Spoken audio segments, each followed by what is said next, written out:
എല്ലാവർക്കും വിനീത നമസ്കാരം. ശ്രീമദ് ഭാഗവതം നവമസ്കന്ധം അധ്യായം 7 ശ്ലോകം 18, 19, 20, 21, 22 5 ശ്ലോകങ്ങൾ ഇന്ന് നമുക്ക് നോക്കാം. പുത്രനെ യാഗപശു ആക്കാനുള്ള മടി കൊണ്ട് ആ യാഗം നീണ്ടുപോയി എന്ന് പറഞ്ഞല്ലോ. അങ്ങനെ വരുണന്റെ കോപം കൊണ്ട് ഹരിശ്ചന്ദ്രന് മഹോദരം ബാധിച്ചു. ഇതറിഞ്ഞ ആ രോഹിതൻ ഹരിശ്ചന്ദ്രന്റെ അടുത്ത് വന്നിട്ട് രോഹിതന്റെ നിർദ്ദേശപ്രകാരം ആജീകർത്ത ബ്രാഹ്മണന്റെ മധ്യമപുത്രനായ ആ ശുനശേഖനെ വില കൊടുത്തു വാങ്ങി ഹരിശ്ചന്ദ്രൻ. എന്നിട്ട് അദ്ദേഹത്തിനെ യാഗപശുവാക്കിയിട്ട് യജ്ഞം ആരംഭിച്ചു. ആ പാവം ആ ശുനശേഖൻ രൂപത്തില് ബന്ധിക്കപ്പെട്ടു വളരെ വിഷമായിട്ട് വിശ്വാമിത്ര മഹർഷിയെ ശരണം പ്രാപിച്ചു. അപ്പോ ആശ്രിതവത്സലനായ വിശ്വാമിത്രൻ വരുണനെ സന്തോഷിപ്പിച്ച് ആ ശുനശേഖനെ രക്ഷിച്ച് തന്റെ പുത്രന്മാരില് പ്രധാനിയായി കൽപ്പിക്കുന്നു. നമുക്ക് ശ്ലോകങ്ങൾ നോക്കാം. ലാംബരധരം വിഷ്ണു ശശിവർണം ചതുർഭുജം പ്രസന്നവദനം ധ്യായേൽ സർവവിഘ്നോപശാന്തയേ ഗുരവേ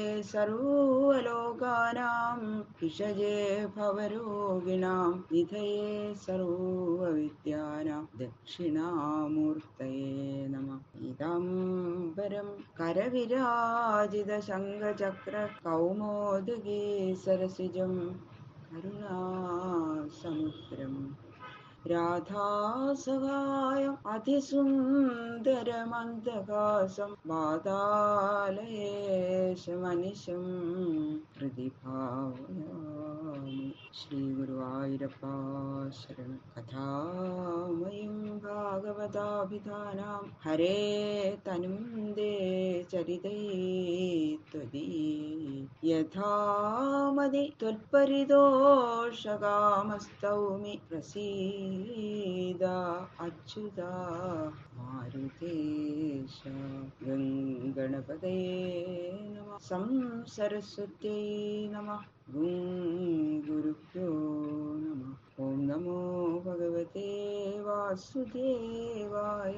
ഓം നമോ ഭഗവതേ വാസുദേവായ. ശ്ലോകം 18. ഭൂമേ പര്യടനം പുണ്യം തീർത്ഥക്ഷേത്ര നിഷേവണൈ രോഹിതായാദിശൽ ചക്ര സോപ്യരണ്യേ വസൽ സമാം.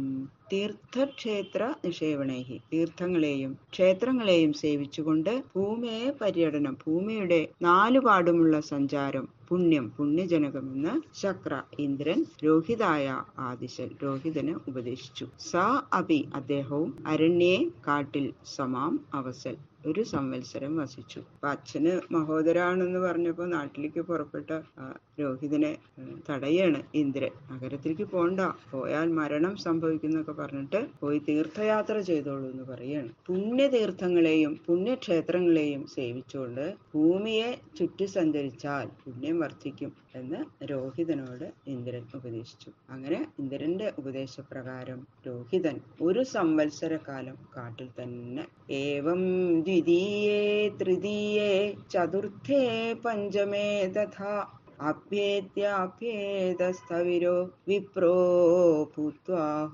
വൃത്രഃ.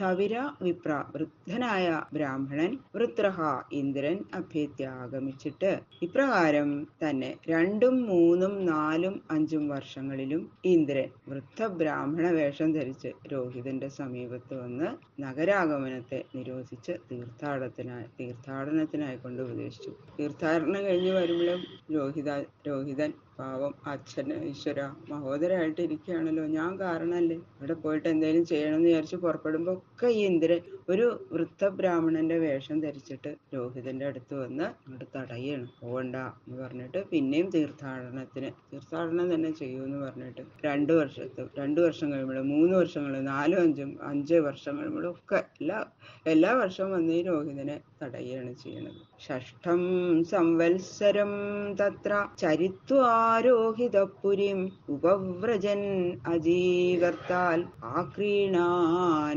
മധ്യമം സുതം ശുനശേഫം പശും പിത്രേ പ്രദായ സമവന്ദത തതഃ പുരുഷമേധേന ഹരിശ്ചന്ദ്രോ മഹായശാഃ മുക്തോദരോ യജൽ ദേവാൻ വരുണാദിൻ മഹൽ കഥ.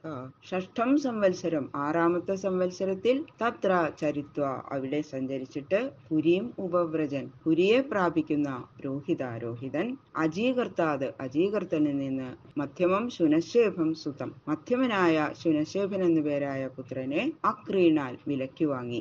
പിത്രേ പിതാവിനായിക്കൊണ്ട് പശും പ്രദായ പശുവായി നൽകിയിട്ട് സമവന്ദത സമ്യക്കാകും വണ്ണം വന്ദിച്ചു. തഥാ അനന്തരം മഹായശാഹ മഹത്തായ യശസ്സോടുകൂടിയും മഹത്കഥ മഹത്തുക്കളിൽ കഥയോടുകൂടിയും ഇരിക്കുന്ന ഹരിശ്ചന്ദ്രൻ പുരുഷമേധത്താൽ വരുണാദിൻ ദേവാൻ വരുണൻ മുതലായ ദേവന്മാരെ യജിച്ചു. മുകുതോദര മഹോദരത്തിൽ നിന്ന് മുകുതനായി. 6-ാമത്തെ വർഷത്തിലെ വനത്തില് സഞ്ചരിച്ചു കൊണ്ടിരുന്ന രോഹിതൻ രാജധാനിയിലേക്ക് മടങ്ങി വരുമ്പോ അജീകർത്തന്റെ മധ്യമപുത്രനായ ശുനശേഫനെ വിലയ്ക്ക് വാങ്ങിക്കൊണ്ടുവന്ന് യാഗപശുവായിട്ട് പിതാവിന് കൊടുത്തു വന്ദിച്ചു. ആ പുരുഷ പശുവിനെ കൊണ്ട് ഹരിശ്ചന്ദ്രൻ വരുണാദികളായ ദേവന്മാരെ യജിച്ചു.